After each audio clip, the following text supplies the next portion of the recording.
livro de João, capítulo 6, o verso 9. O livro de João, ele é diferente dos outros evangelhos. Ele traz histórias que chegam a ocupar todo um capítulo.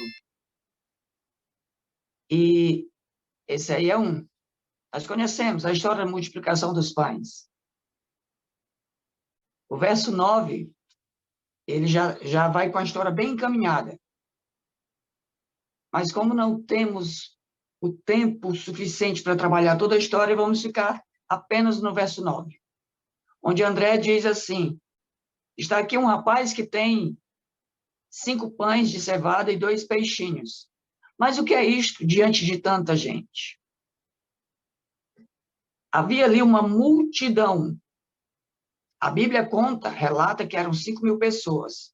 Porém, nós chegamos ao número mínimo de 15.000 pessoas. E por que chegamos a esse número? Simples. Quando faziam as contagens, era feita contagem dos homens, e os homens sendo de maior. Então, imagine que os homens lá se casavam cedo, com cerca de 16 anos. Cada homem tendo sua esposa, 5.000. Cada um com sua esposa já dá 10.000. E cada um tendo levado um filho. Chegamos brincando a 15.000. Mas, na verdade, eu creio que tivesse mais. Qual era o problema naquele momento? Havia uma necessidade de alimentar toda esta multidão. Na versão de Mateus, Cristo deu um desafio para os discípulos e disse assim: não é bom que mande esse povo embora sem comer. Deem vocês a ele o que comer. Os discípulos reconhecem que não têm condições, e então chegamos nesse momento, onde um rapaz vem e apresenta a sua oferta. E aí é quando eu digo que a minha cabeça começa a ficar fervendo de tantas mensagens que podemos tirar do verso. Por exemplo, como é que a gente pode extrair mais do verso? Fazendo perguntas para ele. E perguntando em igrejas, a gente obtém as respostas interessantes. Eu perguntei por que esse rapaz deu os 5 pães e 2 peixes. Por quê? Se eu estivesse lá e tivesse esses 5 pães e 2 peixes na minha mão, será que eu também entregaria? E trazendo para os dias de hoje, o que esse verso tem a ver com a minha vida? O que tem a ver com a sua vida, com a igreja? Hoje nós vamos trabalhar em cima disso. As respostas, porque esse rapaz deu os 5 pães e 2 peixes, são muitas as respostas que nós podemos obter. Mas de todas as igrejas que eu fiz essa pergunta, apenas um irmão deu a resposta que eu queria ouvir. E a resposta é simples. Por que ele deu? Porque era o que ele tinha. É a resposta mais simples e mais certa. Se ele tivesse, supondo, frutas, ele teria dado frutas. Se tivesse lá um sanduíche, ele tinha dado sanduíche. E o que nós aprendemos com isso? Tem uma frase antiga que diz assim: cada um só dá aquilo que tem. Embora seja uma frase antiga, ela é muito verdadeira e profunda em seu significado. E nós precisamos entender isso, porque muitas vezes nós queremos que os outros nos deem algo que eles não têm para dar. Cobramos algo, exigimos algo, e a pessoa não vai nos dar isso. Por quê? Porque ela não tem isso para dar. Queridos, só Deus pode fazer a mudança no ser de alguém. Só o Espírito Santo é quem pode nos moldar. Então, ninguém muda ninguém. Não vamos tentar mudar as pessoas querendo que elas nos dê algo que não tem para dar. E aí eu passo para, só por um instante, abrir aqui um parênteses, para a questão casal. Homem e mulher casados. Eu converso com muitas pessoas por esse Brasil afora e ouço muitas queixas. queixas de esposas que reclamam do marido. E aqui mesmo na minha cidade, por exemplo, uma esposa reclamando que o marido estava bebendo.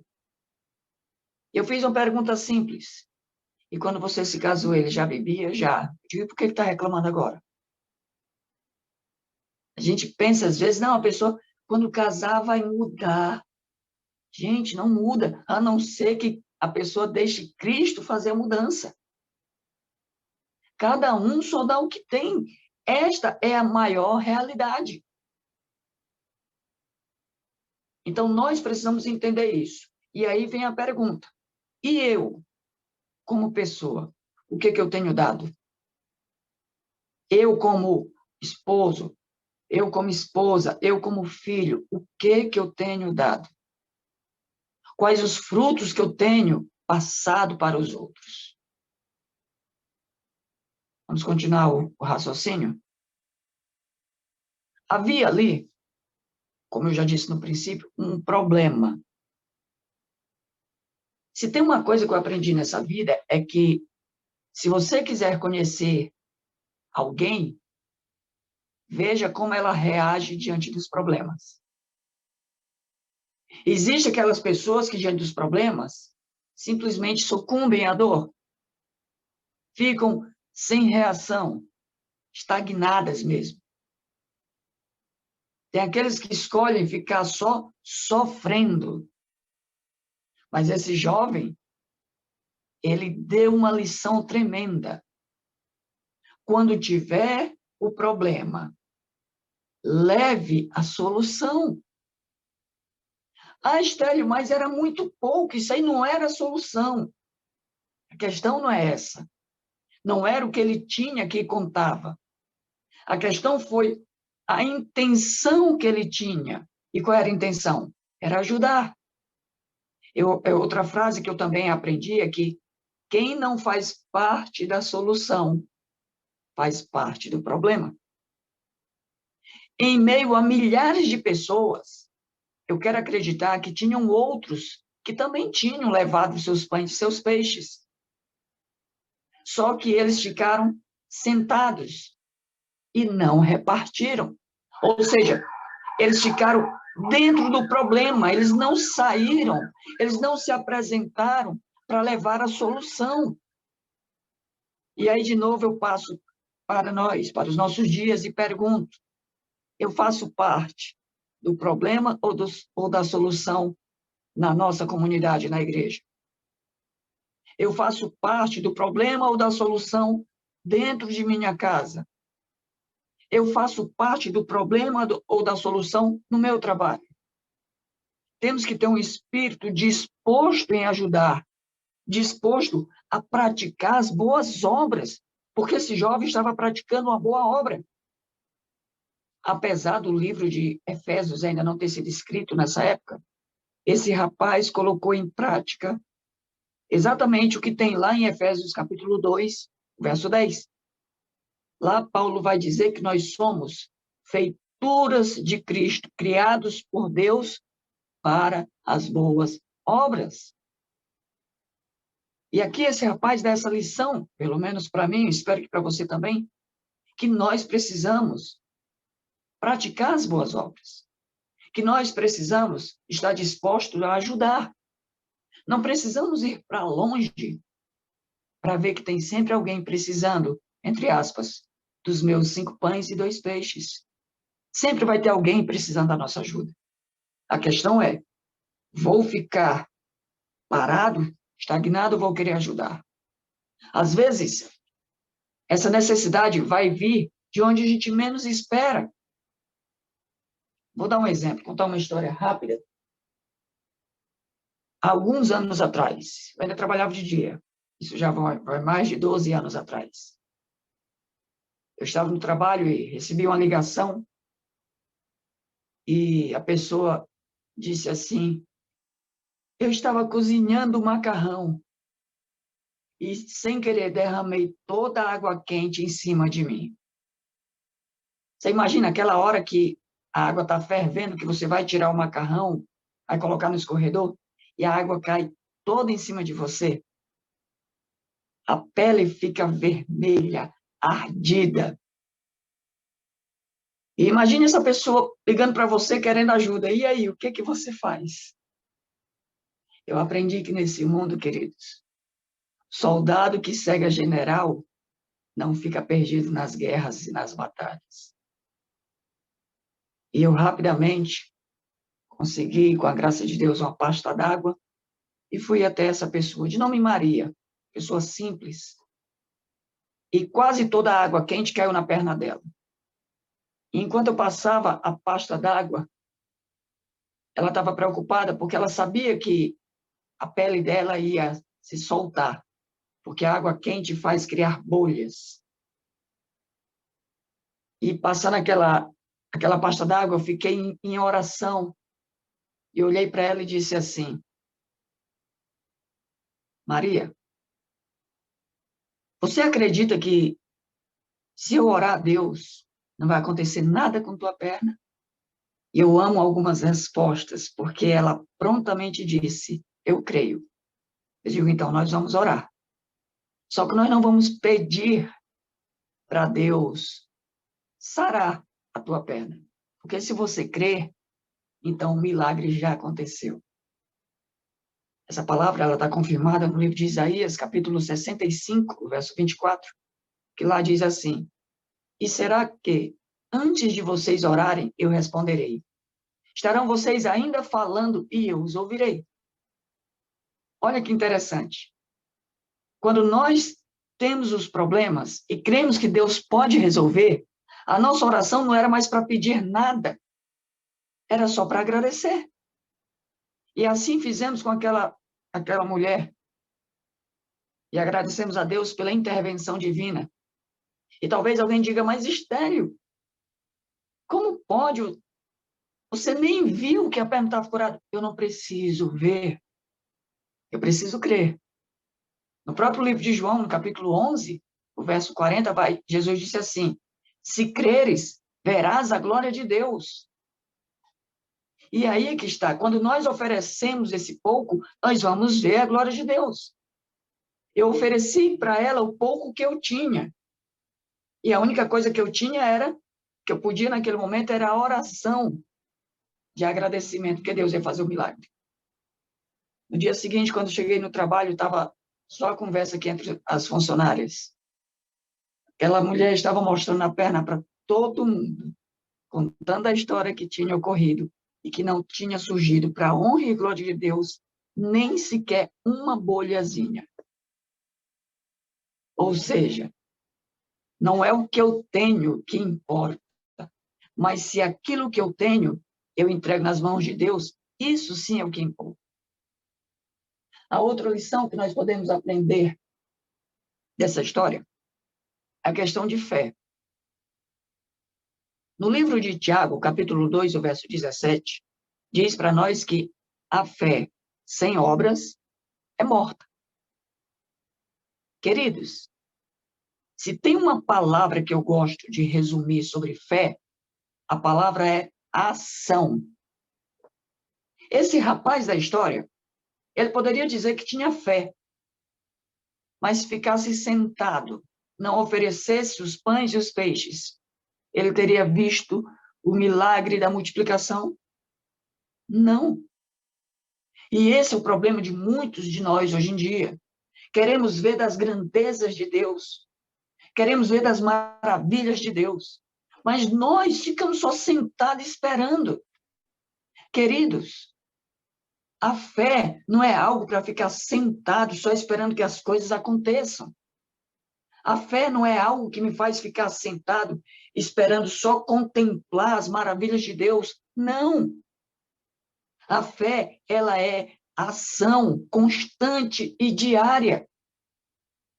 Se eu estou, porventura, passando por um problema e estou só parado, deixando que Deus venha agir, deixa eu te dizer uma verdade, Deus não vai agir. Sabe por quê? Quando nós não podemos fazer nada, Deus é capaz de mover todo o universo só para ajudar você e a mim. Veja, por exemplo, o pecado. Não tinha nada que nós pudéssemos fazer para obter a salvação. Deus, então, não poupa nem o seu próprio Filho e envia ele a nós para morrer na cruz e nos dar a salvação. Agora, se porventura algo que estiver acontecendo na sua vida, se você pode fazer, se eu posso fazer a minha parte, acredite, Deus não move um dedo sequer. Lembra da história de Lázaro, quando foi para ressuscitar? Estava lá a pedra diante do túmulo. Deus criou o mundo apenas com sua palavra. Ele poderia, com uma simples palavra, fazer aquela pedra se quebrar por inteiro. Mas o que ele disse? Tirem a pedra. Ou seja, aquilo que cabe a você e a mim fazer, Deus não vai fazer por nós. A história da multiplicação dos pães é exatamente uma das maiores lições da ação de Deus junto com a nossa participação. Deus está pronto para fazer o milagre. Deus está pronto para fazer a cura, porque diz o texto que Cristo já sabia o que ia fazer, mas ficou esperando a participação humana. E talvez eu esteja falando para alguém que esteja afundado em um grande problema. Talvez seja um problema que, olhando para aquilo que temos na mão, a gente nem acha que seja o suficiente. Mas deixa eu dizer uma coisa, Deus está esperando que você dê o primeiro passo. Não importa qual seja o problema, não importa qual seja a dificuldade, a luta. Eu tenho certeza que Deus quer agir na tua vida e na minha vida. Ele quer fazer a multiplicação até do mínimo e transformar num milagre imensurável. Mas, para isso, nós precisamos aprender a entregar a Deus aquilo que nós temos. Estélio, o que eu vou entregar para Deus? Eu não tenho os pães e os peixes? O que eu vou entregar? Se eu quero entregar algo a Deus, meu querido, comece entregando o seu coração. Comece entregando a vida. Comece entregando a fé e dizendo, Senhor, eu creio. Faz o milagre da multiplicação. A outra lição que nós podemos aprender aqui nesse verso, como o tempo já vai adiantado, vou ter que passar para outra parte, porque o verso tem duas partes. A primeira é a apresentação desse jovem. Aliás, deixa eu só abrir aqui um parêntese, antes de ir para a segunda parte. Vocês já pararam para se perguntar, no meio de tantas pessoas, de milhares de pessoas, tinham outros que tinham pães e peixes. Essa era a comida natural para os judeus. Por que eles não entregaram? Hã? Por que não doaram? Milhares de pessoas e só um entregou. Por que os outros não entregaram? Sabe um problema que nós temos hoje? É que, normalmente, nós sempre esperamos que os outros façam as coisas. Que os outros tenham a participação. Vou dar um exemplo aqui bem simples. Imagine você na sua igreja, eu lá na minha, e nós estamos na recepção. Eis que vai chegando alguém, é uma pessoa em situação de rua, está necessitada, e ela vem pedir um auxílio. Pede para você, pede para mim. Normalmente, qual é a nossa resposta? Vou falar com o pastor, vou falar com o ancião, vou levar para as docas. Pode observar que a gente sempre encaminha para os outros. Mas e eu? E a parte que cabe a mim? Por que eu não quero ajudar os outros? Se porventura ainda tivermos esse espírito em nós, vamos deixar isso de lado. Isso não é plano de Deus. Chega uma pessoa precisando, tendo a condição, ajude. Paremos de colocar a responsabilidade sempre para os outros. A salvação é uma participação sua e minha. É uma entrega na obra e na causa de Deus, mas é uma entrega pessoal. E, finalmente, para poder concluir essa história aqui, essa parte, esse rapaz entregou o que tinha, sabe por quê? Porque ele ouviu a conversa entre Jesus e os discípulos. E por que ele ouviu? Porque ele estava perto o suficiente para ouvir. A minha pergunta é, eu tenho ouvido, estou perto o suficiente de Cristo na minha comunhão? Eu tenho ouvido de Cristo? Eu tenho ouvido de sua palavra?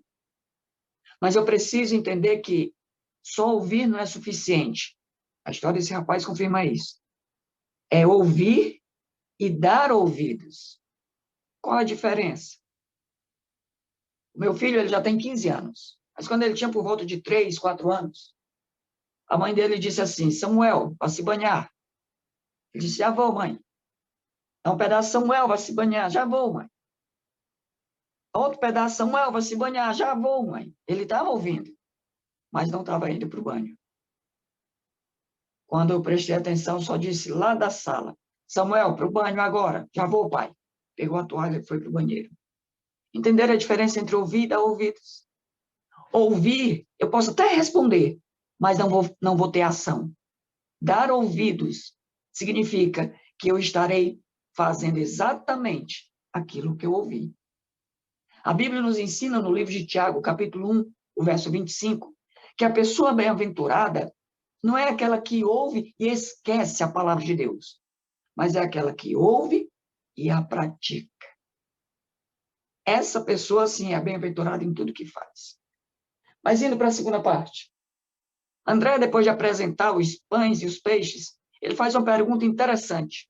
Ele diz assim, mas o que é isto diante de tanta gente? Se tem uma coisa que eu não gosto, é o espírito de crítica. E isso tem se espalhado dentro das igrejas, dentro dos lares, no trabalho. Pessoas que rapidamente encontram a oportunidade de criticar. Agora, olha a coisa interessante. André não tinha nada. Não tinha um pãozinho sequer. Mas se achou no direito de criticar a oferta do rapaz que tinha 5 pães e 2 peixes. Ele não tinha nada, ainda achou que o outro que tinha mais merecia uma reclamação dele. E eu pergunto, pode prestar atenção na sua comunidade, que normalmente as pessoas que mais criticam dentro da igreja são aquelas que menos fazem, que menos têm participação nas atividades da igreja. Se no ministério de louvor a pessoa está lá desafinada, quem está lá sentado, ai, coisa feia. Mas a pessoa que está lá sentada não se levanta para fazer parte do ministério de louvor. Não se levanta para ir, não. Ó, a pessoa aí não está sabendo, deixa eu ir ajudar nesse ministério de louvor. Vá um pregador lá na frente e erre as referências. Aí esse pregador não é bom. Antigamente, na igreja adventista, até tinha a escala dos pregadores. Eu confesso que eu acho bom porque não tem mais. Sabe por quê? Tinha irmãos que estavam escolhendo os dias de ir para o culto. Eu só vou quando é o irmão fulano, o irmão Beltrano, a irmã fulana, porque esse aqui sabe pregar, esses outros não. Ou seja, o espírito de crítica, sendo que a própria pessoa não prega. Esse espírito destrói, corrói, porque não consegue ver a atitude de quem está entregando, mesmo que seja pouco, só um pouquinho. A pessoa não consegue entender que ali naquela entrega é onde Deus vai poder trabalhar. Então, se porventura eu até hoje tiver um espírito de crítica, por favor, vamos deixar isso de lado. Em casa, eu falei até agora de igreja, vai embora para casa. Às vezes o marido chega em casa, a esposa fez aquela faxina em casa, aquela mudança. E o marido não diz nada. Lá em casa, eu procuro ser atento, porque Eu ensinei isso para meus filhos, e isso já passei também para a questão da esposa. Saiba agradecer, mesmo o mínimo feito. Pode ser uma poltrona, digamos assim, uma cama que foi tirada do lugar, saiba reconhecer. Se eu não fiz a mudança, então seja a parte que vai agradecer. Porque a pessoa que não sabe elogiar não tem o direito de criticar. Nós, como pais, temos mania de querer criticar os filhos quando eles fazem algo errado. Mas eu pergunto, e quando eles fazem a coisa certa? Eles são cobertos de elogios? Nós costumamos engrandecer os atos que eles fazem, mesmo que pequenos. Eu creio que hoje nós tenhamos uma necessidade de mudança de pensamento. O outro problema de André, e aqui eu vou concluir, o tempo já vai avançado, deixa eu olhar que horas são. O outro problema de André, e esse é o problema de muitas pessoas desse mundo afora, é olhar para o tamanho do problema. E quando a gente olha para o tamanho do problema, nós achamos que não vai ter solução. Realmente, humanamente falando, 5 pães e 2 peixes para alimentar mais de 15 mil pessoas, humanamente falando, realmente não era nada. Só que André esqueceu uma coisa. No livro de 2 Reis, capítulo 4, o verso 42 ao 48, desculpe, 42 ao 44, nós vamos ter a primeira multiplicação de pães. Não sei se vocês sabiam isso, mas aqui esse milagre era um milagre repetido. Eliseu recebeu a missão de alimentar 100 soldados e tinha apenas 20 pães e algumas espigas de milho. E já naquele período, houve a primeira multiplicação de pães. Então, André, pela lógica, era para conhecer essa história. Ora, se no passado, Eliseu, que era só um homem de Deus, foi participante de um milagre desse, agora ele tinha Jesus ao lado dele, o próprio Filho de Deus. E será possível que o Filho de Deus não podia resolver essa questão? Sabe por quê que André achou que não podia, que não era suficiente essa entrega aqui? Porque ele parou de olhar para Cristo e começou a olhar para o tamanho do problema. E nessa vida eu aprendi, ou eu olho para Deus, ou eu confio em Deus, ou eu vou olhar para o problema e vou perder o foco de Deus. Queridos, Deus ainda hoje quer realizar maravilhas na tua vida e na minha vida. Ele quer realizar milagres tremendos.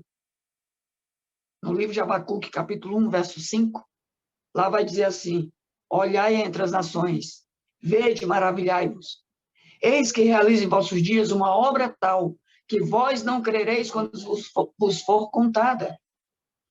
É isso que Deus quer realizar hoje. É isso que Deus pode realizar hoje. Mas, para isso, eu preciso parar de olhar o problema.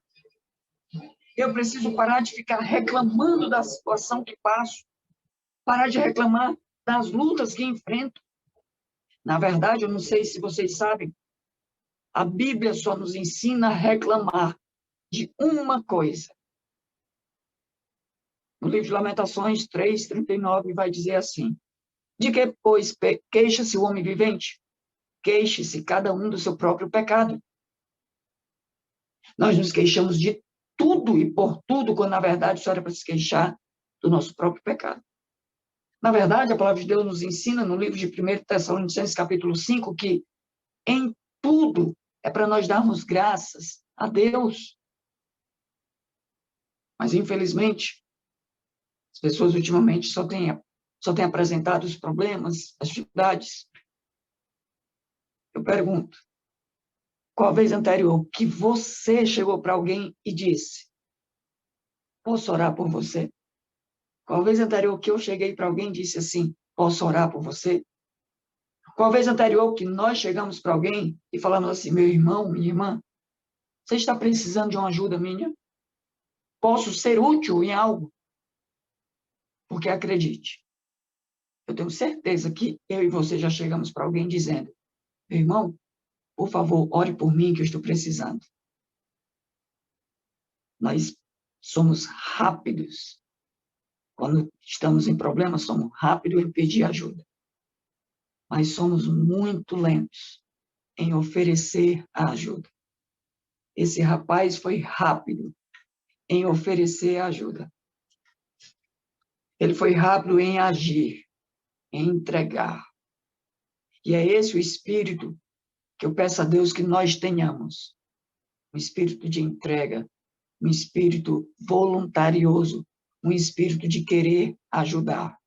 Mesmo que seja pouco, mas eu devo querer ajudar. Para concluir, contar uma história. Uns anos atrás, eu ainda não era nem pai. Chegou num sábado, por volta de, digamos assim, meio-dia e meio, mais ou menos 1h da tarde. Bateram na porta lá de casa. Estava só eu e a esposa em casa. E eu abri a porta, era um irmão da igreja que eu frequento. E eu não deixei nem ele entrar, porque o Pai do Céu fez logo a revelação, e eu fui logo e fiz a pergunta para ele. Meu irmão, você já almoçou? Fiz a pergunta, mas já sabia a resposta. Ele disse não. Eu digo, você está sem nada em casa, né? Ele disse, é. Eu peguei e tinha a mão no bolso, dei o dinheiro para ele, disse, vá agora ali na churrascaria e compre seu almoço. Sabe, queridos? Foi pouco que eu dei? Foi. Resolvi o problema dele? Não. Mas naquele momento foi resolvido, sim, que era a fome. Eu não tinha mais nada em casa para almoçar. Já tinha acabado tudo, já tinha raspado o fundo da panela.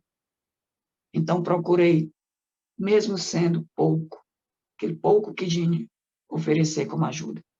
E eu creio que seja isso que nós precisamos. Maridos, ofereça ajuda para a esposa, para cuidar da casa. Esposa, ajude o marido também. Pais, ajude os filhos, ajudem os pais. Irmão de igreja, ajude o ancião, ajude ao pastor. Ajude a quem faz a escala de música, de louvor, de sermão. Seja, em outras palavras, sejamos úteis na casa de Deus. A minha pergunta é, eu e você, queremos ser instrumentos nas mãos de Deus e ser úteis em sua obra? Queremos ser a pessoa que Deus vai usar para levar o milagre para a vida dos outros? Porque esse rapaz podia até não saber, mas foi ele, abaixo de Deus, quem começou o grande milagre. A multiplicação dos pães, a solução para o problema, começou nele. E Deus quer começar a solução do teu problema usando você e a mim. Queremos isso? Porque se você quer, eu queria te convidar para juntos, neste momento, fazermos a oração. Oremos a Deus. Nosso Deus e nosso Pai, nós te agradecemos, Senhor, por esses instantes onde estudamos sobre a tua palavra. Sabemos que está quase terminando esta reunião. Todavia, porém, pedimos, Pai, que o resultado da mesma não acabe agora em nossos corações, que se perpetue em nossa vida, em nossas mentes, que fique ecoando, de maneira que tenhamos sempre o desejo de ser um instrumento em tuas mãos para ajudar aqueles que têm até menos do que nós. Ajuda-nos, Pai, a não ficarmos presos nos problemas, que tenhamos o foco em Cristo Jesus, porque a tua própria palavra nos ensina, através de Paulo, que devemos pensar nas coisas do alto e não nas que são da terra. Ensina-nos, Senhor Deus, que não importa o tamanho do problema, o teu poder é maior, o teu milagre é maior, a solução que o Senhor tem preparado é maior do que todo e qualquer problema que porventura tenhamos. Então, somente, Pai, nos ensina a crer dessa forma. Nos ensina, Pai, a realmente ter uma fé. Não uma fé onde vamos ficar sentados só assistindo, mas uma fé de participação, uma fé ativa, uma fé de ação, uma fé que nos conduza a fazer parte da tua causa, da tua obra e da tua casa. Nós oramos, Senhor Deus, por cada lar que é representado, por cada família aqui, Pai, que neste momento está participando, que todos nós sejamos tocados, transformados, possuídos pelo Teu Santo e Bom Espírito. Transforma o nosso ser, Pai. Se até hoje eu ainda não tenho sido o filho ou a filha que Tu queres que eu seja, por favor, que Teu Espírito Santo faça essa transformação neste momento. E assim sendo, Pai, a nossa vida resulte sempre em honra e glória para o Teu nome. A todos nós, dá-nos um bom dia. Nós oramos agradecidos em nome e por amor de Jesus. Amém. Que Deus nos abençoe, que Deus nos guarde em nome de Jesus.